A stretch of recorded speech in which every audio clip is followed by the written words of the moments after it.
Attention les enfants, voyez. La vidéo de Killer Bee va commencer, voyez. Alors n'oubliez pas la cloche et réagissez à ce que vous allez entendre, voyez. Bon visionnage les abeilles, voyez. Et bzz les abeilles, bienvenue sur Killer Bee, ici Nil le Soubéran, toujours accompagné par mon fidèle Happy End qui sera par là, pardon, par là. Donc comme je vous l'ai dit pour ceux qui suivent One Piece dans la vidéo précédente, je reprends du coup les vidéos à la fois One Piece et Kuroshitsuji, Black Butler pour ceux qui connaissent sous ce nom. Donc on a eu quelques scans depuis la dernière fois, hein, enfin beaucoup de scans depuis la confirmation de la théorie des jumeaux. On a eu la théorie de Tanaka qui s'est vue confirmée, on a eu... la plupart des théories de toute façon ont eu de gros éléments qui ont déjà été validés par Yana Toboso. Et je voulais vous faire une seconde saison en fait de théorie Black Butler et commencer bien évidemment avec Grell Sutcliffe. Alors pourquoi Grell en fait? Grell, faut savoir que c'est un personnage que j'ai très longtemps détesté. Très longtemps. Pourquoi? Parce que les fans le kiffent en fait tout simplement et que c'est un méchant. Tout le monde le voit comme un gentil mais il a quand même tué Madame Red. Après cet acte, dans l'animé ils ont fait en sorte que c'est un joyeux luron, un mec super sympa, etc. malgré son meurtre. Mais en regardant bien le manga, c'est pas du tout ce qui nous est présenté. Une fois qu'il a tué Madame Red, il continue de se comporter comme un gosse. Et il n'a jamais été un allié que ce soit de Sébastien, de Ciel ou des autres. Jamais. Regardez bien et vous verrez qu'il n'agit que dans ses intérêts. Et même quand les intérêts convergent avec l'équipe du chien de garde de la reine, bah bizarrement en fait il fait bande à part. Là où William T. Spears prend ses responsabilités, je parle du meurtre de Madame Red, Grell agit encore comme un enfant capricieux. Et on parle d'une mort, c'est pas n'importe quoi, c'est pas un gosse qui demande un nounours dans un magasin en se roulant par terre. Non, là il a pris une vie.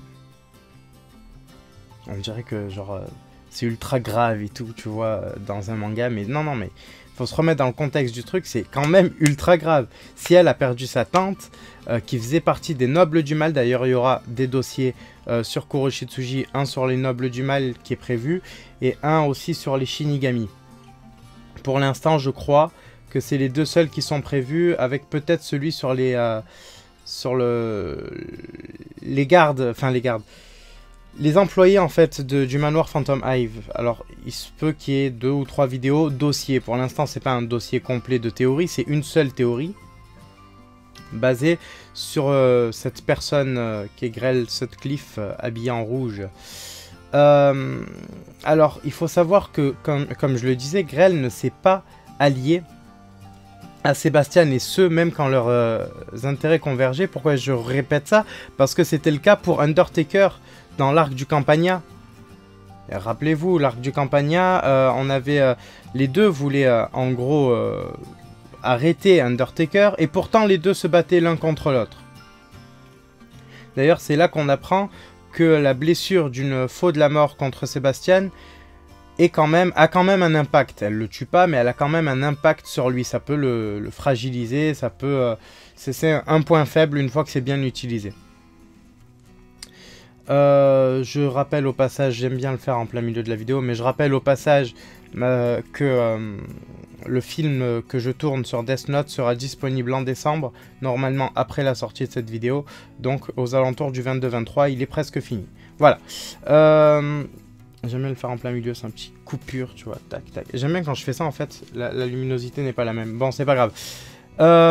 Oui, en gros, ils se sont battus alors qu'ils avaient le même ennemi pendant le phénix, là, vous voyez? Donc on ne voit pas, mais je le fais vraiment à la position du phénix. Donc ça a été un peu dommage, moi je trouve. Ça aurait pu donner... Même là, pendant l'arc où on est en ce moment, il ne sert pas d'allié. Il vient faire ses affaires, il se barre, c'est tout. Pendant l'arc de l'Allemagne, il a fait la même chose. Il est venu récupérer les âmes qui n'étaient pas allemandes. Ou en tout cas qui étaient sous la juridiction des Shinigami anglais. Et il s'est barré après. C'est tout. Son but, d'ailleurs, je crois que c'était toujours la même enquête, c'était l'enquête sur Undertaker qu'il avait là, à ce moment-là. C'est un personnage que beaucoup de gens voient comme je sais pas, un gentillet en tout cas, mais qui a quand même une grosse part d'ombre. Et comme je vous ai dit, je l'ai très longtemps détesté. Mais, très récemment, je lui ai trouvé un intérêt tout particulier. Grâce à l'unité allemande. Pendant l'arc d'Allemagne, on nous apprend tout simplement que les Shinigami, être Shinigami, c'est une punition.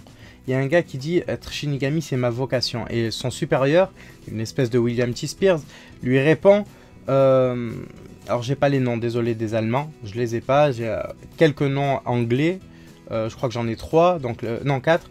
Les Shinigami c'est encore un peu flou pour moi en termes de noms. Hein.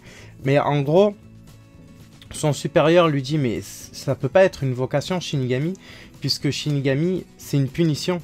C'est une punition pour les êtres humains qui se sont suicidés. Et c'est là que ça a fait tilt, directement. C'est en gros, Grell était humain avant. On voit dans un OAV, je crois que l'OAV c'est le numéro 6, il s'appelle William le Shinigami. On voit dans cet OAV, qui je ne sais pas s'il est canon, j'ai pas réussi malheureusement à trouver cette information, mais on voit que ça se passe aux alentours de 1700, 1600, je sais plus, je crois que c'est ça, c'est 1700. Mais au début du siècle. Avant l'arrivée de Ciel au monde, avant l'arrivée de Sébastien dans le monde des humains. Donc c'est vraiment vieux, vous voyez. Et à cette époque-là, il faut savoir que être Grell, c'est pas facile. Être Grell, c'est pas facile du tout, parce que il y a deux éléments qui l'ont certainement poussé au suicide. Grell, on le voit, est soit gay, soit transgenre. Et je pense qu'il est transgenre. Soit gay, soit transgenre. Et à cette époque, les deux étaient extrêmement mal vus pour une seule et bonne raison. C'est l'influence énorme qu'avait la religion à cette époque. C'était pas dans les mœurs, c'était pas bien vu. C'était, on a le fameux mythe de Sodome et Gomorrhe. C'est ça. Il y avait... c'était deux cités, je vais intervenir rapidement sur ça, deux cités qui étaient un peu hors de la religion, dont on accusait leurs habitants de pratiquer des actes de la sodomie entre eux, etc. Et du coup, ils ont été punis par Dieu. Les deux cités, je crois que si je me souviens bien, ont disparu en une seule nuit, quelque chose comme ça. Bah, c'est un peu ce type d'histoire qui a bercé ces époques-là. Ils sont carrément plongés dans la religion. Alors, je ne sais pas s'il y avait déjà des branches dans la religion chrétienne, ou si c'était que le catholicisme. Je ne sais pas, à cette époque-là, il faut que je me remémore le truc. Mais je crois qu'il y avait déjà plusieurs branches. Oui, remarque, ouais. Non, il y avait déjà plusieurs branches, ouais. C'était quand même quelque chose qui était très ancré. Et donc du coup, Grell se faisait rejeter par la société, par sa famille. Puisque que ce soit, comme je disais, le fait qu'il soit transgenre ou le fait qu'il soit gay, ou les deux, on ne sait pas. Moi je pense que Grell est un homme qui a toujours essayé d'être une femme. Peut-être même que c'est un homme qui voulait avoir des enfants en fait. Je sais pas s'il y a des indices qui mènent à ça. Dans l'arc de Madame Grell, Madame Red, putain Madame Grell, tu vois de Madame Red, il va falloir que je replonge là-dedans et je vous dirai ça sur Twitter. Mais il me semble que c'est ce type de personne en fait. Il voulait un enfant, il n'a pas pu en avoir parce que c'était un homme. Enfin un enfant, il voulait porter un enfant. Il y a plein de possibilités, mais en tout cas c'est par rapport à son sexe et à son identité sexuelle qu'il s'est suicidé. Parce que comme je disais à l'époque c'était très très difficile. Ce qui nous amène à plusieurs choses. Qu'est-ce qui a poussé tous les Shinigami au suicide? Et c'est là que j'interviens, c'est là que le dossier sur les Shinigami sortira. Quoi d'autre par rapport à lui? Ben, je pense que j'ai tout dit. C'était une théorie très rapide, mais je pense que j'ai tout dit. Je le vois peut-être pas encore comme un véritable allié. pas pour l'instant, mais ça viendra. Il aura en tout cas un moment que j'appelle les moments flashback, c'est-à-dire un moment où il va être dans une action, il va avoir un choix à faire, et là, tac, il se remémore un truc, peut-être sa vie d'humain, et on aura plus de détails. Mais du coup, retenez bien une chose, malgré le fait qu'on le voit gentillet, malgré le fait qu'on le voit joyeux, plus ou moins joyeux, à chaque fois qu'il soit très émotif, expressif, tout ça, il ne faut pas oublier que derrière, vu que c'est un Shinigami, il a obligatoirement, je dis bien obligatoirement, un passé douloureux. Sinon, il n'en serait pas venu au suicide. Le harcèlement, on en parle beaucoup en ce moment, mais très important. Le harcèlement, ça a dû y contribuer. Le fait d'être rejeté, le fait d'être stigmatisé, puisque la religion était, comme je le disais, stigmatisée les identités sexuelles qui déviaient de ce qu'elle concevait elle-même à l'époque. Déjà aujourd'hui niveau religion c'est un peu chaud de consolider les deux, hein, identité sexuelle et religion. Alors à l'époque imaginez un peu le truc, c'était vraiment impossible. Et donc voilà, c'est ce qui a fait que Grell s'est suicidé.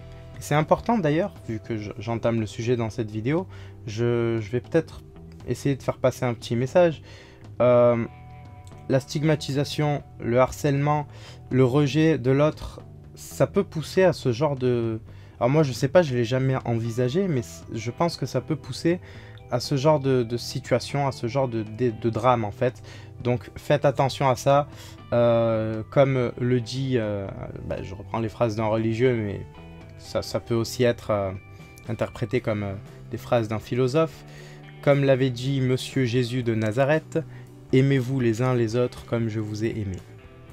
Très important, voilà, je place un petit message, mais très important d'aller vers l'autre et de faire en sorte que tout le monde soit heureux comme dans un monde de bisounours.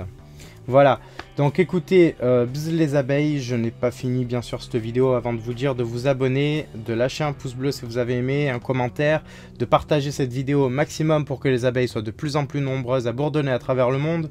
Rejoignez-nous sur Discord, c'est pas mal aussi, Discord et Twitter, je suis très actif dessus. Quoi d'autre? Voilà, comme je vous l'ai dit en plein milieu, le film sortira ce mois-ci et normalement il y a une très grosse surprise qui arrivera après le film. Alors je ne sais pas pour quand est ce projet. Pour ceux qui veulent aller voir sur Tipeee, j'en parle déjà. Parce que le projet va à mon avis être énormément lié à Tipeee. Même si on va quand même faire ce qu'on peut. Je pense que ça va y contribuer.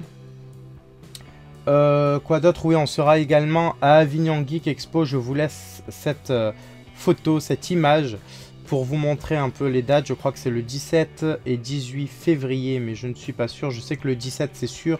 Après, est-ce que c'est le 16 ou le 18? Je sais plus, ce qui tombe un samedi. Enfin voilà, bzz les abeilles, à très vite et n'oubliez pas de vous abonner. Salut, c'est Fignan, le jardinier des fantômes Hive. Abonnez-vous à Killer Bee.